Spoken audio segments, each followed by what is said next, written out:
முன் பழரச குவளையில் விழுந்த எறும்பின் நிலை எனது நிலை விலக விருப்பமில்லையே பூவே அதிசயனே பிறந்து பல வருடம் அறிந்தவை மறந்தது எனது நினைவில் இன்று உனது முகம் தவிர எதுவும் இல்லையே அன்பே வேறாரும் வாழாத பெருவாழ்விது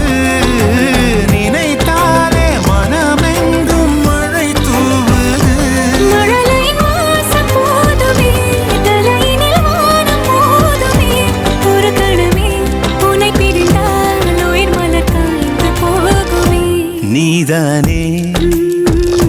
பொஞ்சாதி நானே உன் சரிபாதி நீதானே பொஞ்சாதி நானே உன்